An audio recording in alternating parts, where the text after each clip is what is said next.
நம்முடைய அன்பின் ரட்சகர் இயேசு கிறிஸ்துவின் நாமத்தினாலே உங்கள் யாவருக்கும் என்னுடைய வாழ்த்துக்கள். அன்பானவர்களே, நம்முடைய பொருட்கள் எப்போ திருட்டு போகும் நமக்கு நல்லாவே தெரியும். நாம் கவனக்குறைவாக இருக்கும்போது நம்முடைய பொருட்களை சிலர் எடுத்துக்கொள்றதுக்கு வாய்ப்பு இருக்குது. அதே மாதிரி நமக்கு கொடுக்கப்படுகிற வேத வார்த்தைகளும் திருட்டு போகுதுன்னு வேதம் சொல்லுது. நாம் அந்த வசனத்தை வாசிக்கலாம். மத்தேயு 13:19. ஒருவன் ராஜ்யத்தின் வசனத்தை கேட்டும் உணராது இருக்கும்போது பொல்லாங்கன் வந்து அவன் இருதயத்தில் விதைக்கப்பட்டதை பறித்து கொள்ளுகிறான். பாருங்க, நாம வசனத்தை கேட்டும் உணர்வில்லாதவர்களாய் கவனக்குறைவாய் நாம் இருக்கும்போது பொல்லாங்கன் வந்து அதை எடுத்து கொள்ளுகிறான். பிசாசோடைய வேலை என்ன?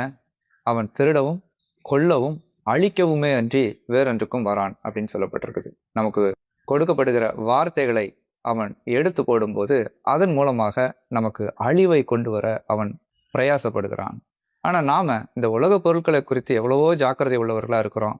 வசனத்தை குறித்து நாம் எவ்வளவு ஜாக்கிரதை உள்ளவர்களாய் இருக்கிறோம் என்பதை நாம் நிதானித்து பார்க்க வேண்டும்.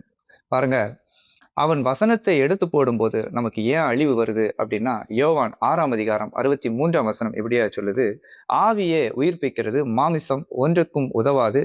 நான் உங்களுக்கு சொல்லுகிற வசனங்கள் ஆவியாயும் ஜீவனாயும் இருக்கிறது. இயேசு கிறிஸ்துவினுடைய ஜீவனை கொடுக்கக்கூடிய இந்த வசனங்களை அவன் எடுத்து போடும்போது நாம் ஆவிக்குரிய இழப்புகளையும் அழிவுகளையும் சந்திக்கிறோம். பார்த்தீங்களா, அவனுடைய நோக்கம் எப்படி நிறைவேறுது அப்படின்னு சொல்லிட்டு. இதை எடுத்து போடும்போது நாம் அழிவை சந்திக்கிறோம். ஆனால் தேவன் நம்மிடத்தில் எதிர்பார்ப்பது என்ன அப்படின்னா, நாம் இந்த வசனத்தை நம்முடைய இருதயத்தில் காத்து கொண்டு அதற்கு பலன் கொடுக்கணும்னு அவர் எதிர்பார்க்கிறார். அவருடைய வார்த்தைகள் நமக்கு ஜீவனாய் இருக்கிறது. நாம் எந்த அளவு இந்த வார்த்தைகளை குறித்து ஜாக்கிரதையா இருக்கிறோம் யோசித்து பாருங்க. பிசாசு நமக்கு அழிவை கொண்டு வர முயற்சிக்கிறான். ஆனா நாம அதிலிருந்து தப்பிக்கொள்ளும்படி வசனத்தை எவ்வளவாய் நாம் காத்து கொள்ளுகிறோம். வேத வசனம் எப்படியா சொல்லுது, அவருடைய வார்த்தை ஆத்துமாக்களை உயிர்ப்பிக்கிறதா இருக்கிறது அப்படின்னு சொல்லுது.